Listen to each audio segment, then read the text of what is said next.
The President of the CII, Shri Ajay Shriram, Mr. Naushad Forbes, Mr. Chandrajit Banerjee,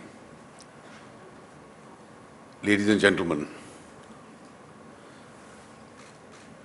today is probably Mr. Shriram's last functioning day as the President of the CII. And what I should have really spoken in his very well drafted address as a part of our shared responsibility, he's mentioned everything that could be stated. He's had a very eventful year. It's a year which started with an uncertainty, saw a lot of excitement, and now in the language of cricket, the slog period begins.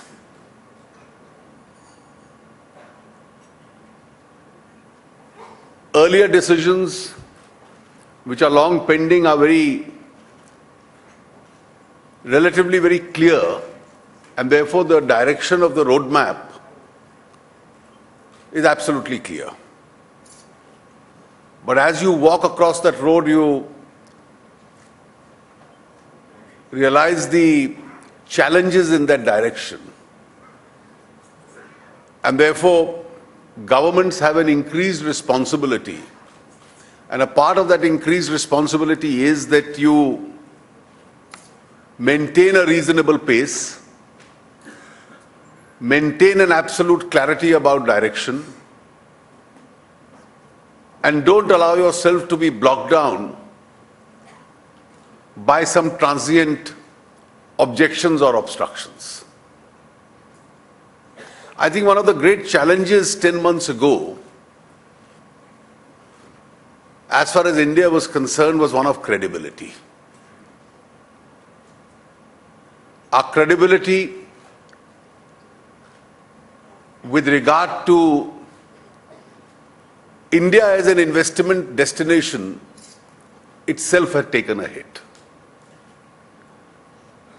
The credibility of our ability to take decisions was reasonably low. And the credibility of the integrity process of the decision making itself had faced a challenge. And I think the first challenge before all of us was how to restore the credibility of India as an investment destination, the credibility of our decision-making process, and obviously the credibility of the direction that we wish to take. And therefore, without getting into all the specifics which Ajay has just mentioned, our roadmap did envisage several important steps in that direction. The first step, and it was relatively an easier step, I must say, a long due step, was that you open yourself up as far as investment is concerned. In fact, one of the most meaningful meetings that I have had in the last 10 months was with one of the heads of an international banking institution who asked me a question as to what I thought why India suffered internationally in terms of reputation. And I thought the answer was very obvious. So I thought maybe because of retrospective taxation, which I thought was an important defining moment against us. He said, no, that's important. But I look at you as an economy which has spent the last 10 years and can't make up its mind on what's its policy in the insurance sector should be. How do you expect me to trust an economy which takes more than 10 years and is still unable to decide? At that stage, we had not passed the amendment to the insurance bill. It is these factors which had led to the lowering of our own credibility as far as the whole body of both domestic and international investors were concerned. And therefore, the first obvious decision, and I say it was not a very difficult decision to take, that you pick up sectors one by one, whether it was insurance or it was defense or it was easing in real estate or it was the infrastructural requirements in the railways, and you decide a policy decision with regard to opening them out. The second important challenge was that merely by opening the doors, you enable people to come in. In order to persuade them to come in, you have to do a lot more. And therefore, a process which is still work in progress, how do you entirely ease in your own processes? The pace at which policy is decided, we broadly put it under the head of ease of doing business. So the pace at which policy is decided, the pace at which it gets a parliamentary nod if that is required, the time taken between an investor's decision to come into the country and the actual start of his business. Are we going to then make him run around 20 different offices and each office trying to invent a reason as to what are the problems with regard to his proposed investment? And instead of resolving the issues, to play it safe by creating a number of roadblocks. There could also be decisions where the adverse impact, if levels of corruption are high, if decisions are motivated by collateral considerations, it not only adds to the cost of doing business, it dissuades people from doing business in that country.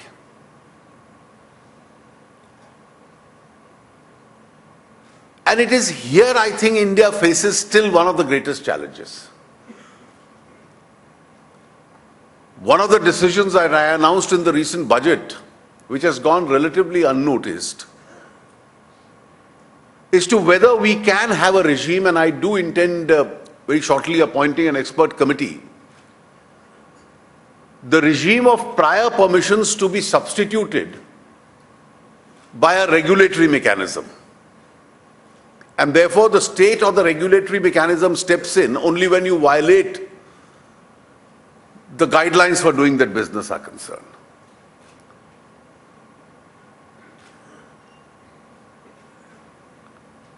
The third important challenge was how do we look at our taxation regimes? It's here that I have a few significant points to make. Whether it's direct or indirect taxes, you have to simplify your procedures and you have to, over a period of time, rationalize your rates, effectively bring them down also. So we have today in process two of the most significant reforms, both in relation to direct taxes and indirect taxes.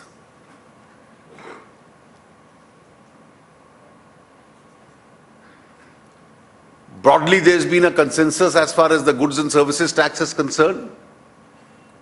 Over the next few weeks, when Parliament reassembles, I intend to move the Constitution Amendment for its passage. And once that is approved, the next stage would be to get the approval of the various states and then get all the supporting legislations drafted, circulated, accepted by all governments, and in the course of the year bring them before Parliament. This itself would become one of the most important taxation reforms in India in recent history.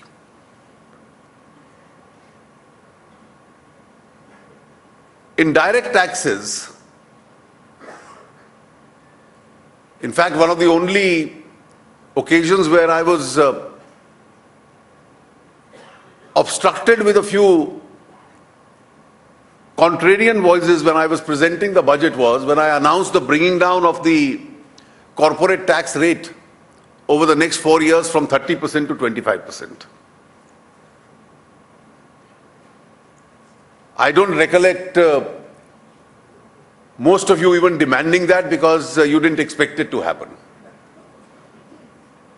And the reason was very simple. We've complicated our procedures to an extent that the effective rate of direct corporate tax with all the exemptions is 23%. So we were getting the bad name in terms of not being globally or regionally compatible, and yet through a complicated procedure of pressure groups and exemptions, our recoveries were relatively low. And therefore, to simplify the procedures, I said most of these exemptions could be phased out and slowly we would bring down the direct tax rates. While these steps are being taken, there are two important points that I have to make.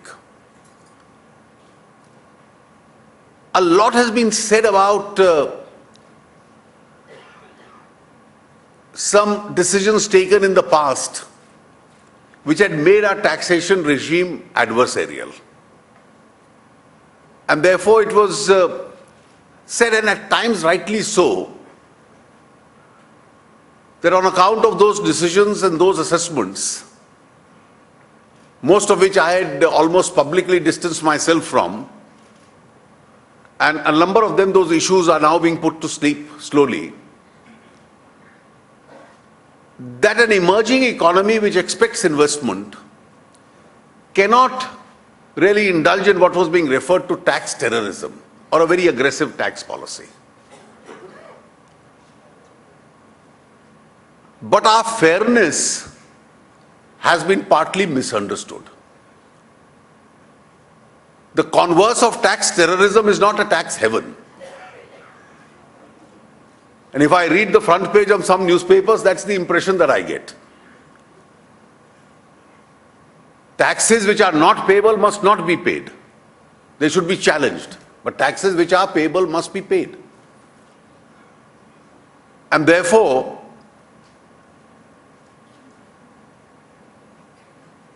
even when legitimate taxes are demanded, where courts have settled issues, even though they may be demands of the past, amendments have been made for the future. If people are aggrieved, they have a right to challenge it. But having lost in courts, you can't refer to the process as tax terrorism. And relief probably may lie in the judicial process, or relief may lie with the legislature for the future. But certainly newspaper reporters can't provide that relief. And therefore, let it be clearly understood that India is not so vulnerable that every legitimate tax demand can be considered as tax terrorism. Because we are not a tax haven and we don't intend to be one.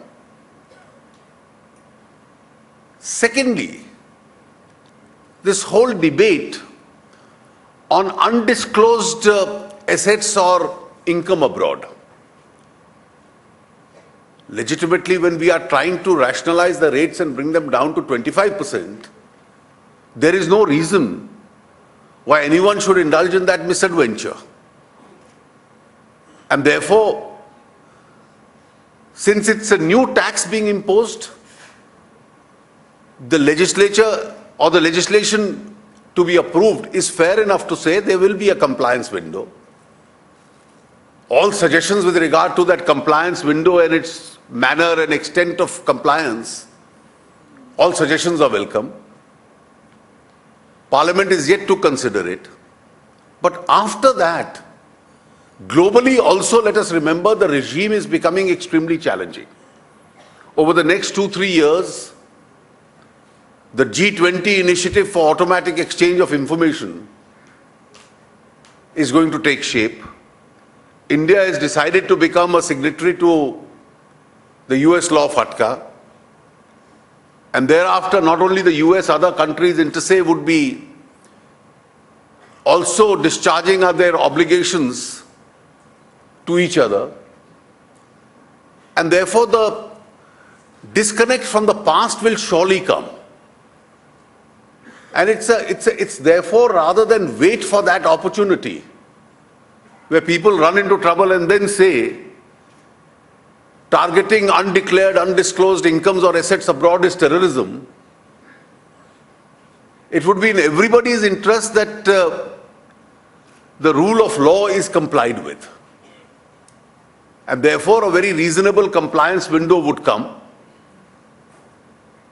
for those who indulged in misadventures in the past. And there is no reason in a 25% taxation regime where internationally the risks are going to be huge for anybody to indulge in these kind of misadventures. And as I said, if some reasonableness is required, the government or the parliament or the legislature would always be open to very reasonable suggestions, which would be welcome in these matters. There are some other challenges in this area. Ajay referred to our increased emphasis on infrastructural spending. In fact, the spending may even be more than what we are targeting. The favorable environment created on account of current low international oil prices. One of the proposals is that I am hiking the cess instead of the excise duty and diverting that entirely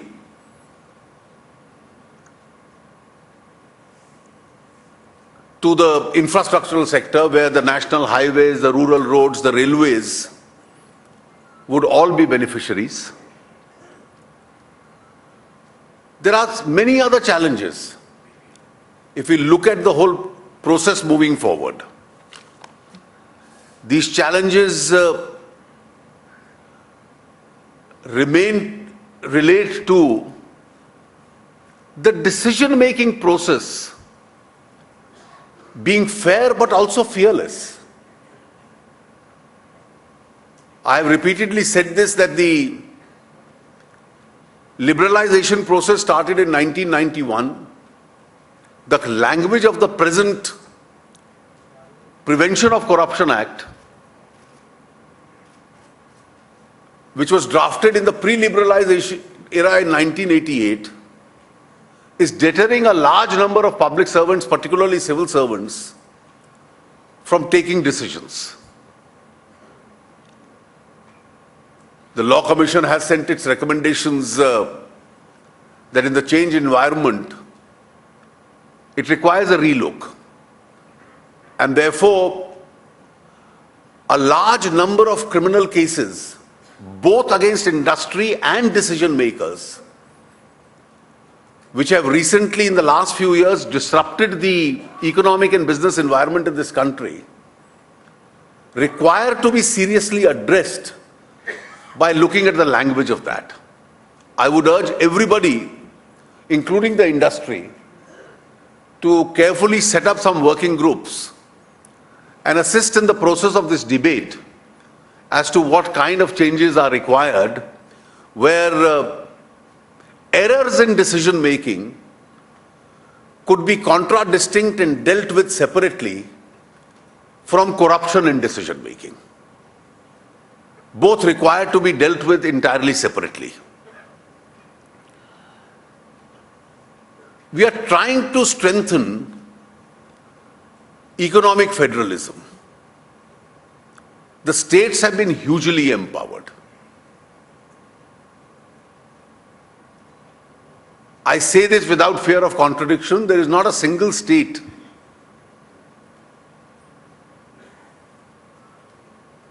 which is not better off in the current year than it was in the last year. Of course, to get more, states will raise their own arguments, which is quite understandable. And a large amount of this money is actually meant for infrastructure, poverty alleviation schemes, social sector schemes, which is now percolating down to the states. More spending in the states eventually is also going to help in the economy to redevelop and grow.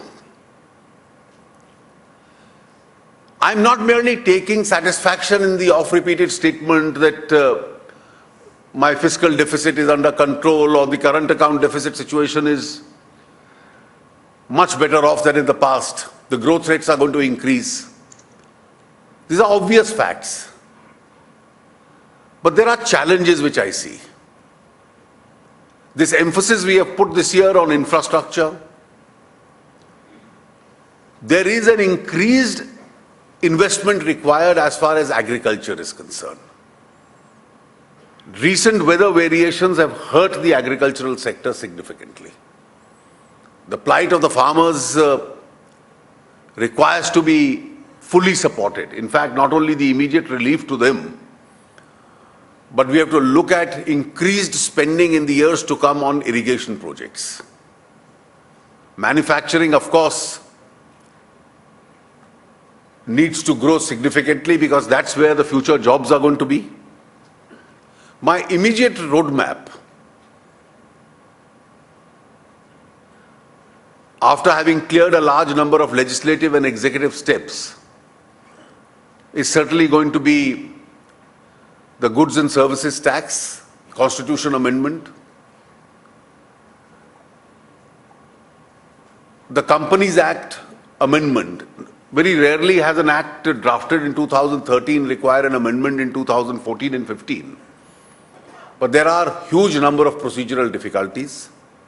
Some of the immediate amendments which have been cleared by the Lok Sabha, I intend to place them before the Rajya Sabha, but simultaneously also constitute a group which will keep reviewing the functioning of the Act to realize where the shoe pinches. Of course, with the finance bill changes and the law relating to undisclosed foreign assets, I hope has to be, as a finance bill, passed in this session of Parliament. And the big challenge is also going to be passing the amendments to the land law. I firmly believe that the 2013 land law is hugely detrimental to rural India. And I am particularly re-emphasizing the point. It is the most unfriendly piece of legislation as far as rural India is concerned. It doesn't provide any space for rural infrastructure. In fact, an incorrect assurance was given in Parliament that irrigation projects would be kept out. There is no land availability for irrigation. There is no land availability. If that law continues to remain, at some stage, the Pradhan Mantri Gram Sadak Yojana will have no land available for it. The rural electrification projects will have no land available for it. So we have to correct the debate that the 2013 law is an anti-farmer law in the sense that it goes against the interest of rural India. Urban India still has some housing available. But it's the migration from the rural areas which will need affordable housing and housing for poor. The 2013 law prohibits that. Most of you as captains of industry, even under the 2013 law, can go and acquire some pieces of land and apply for change of land users. Your interest is not my primary concern. But what will happen to the whole concept of industrial corridors running through hundreds of kilometers of rural areas, narrowly running along the highways or the railway tracks, which are going to generate employment for those rural areas? which are going to up the value of that agricultural land.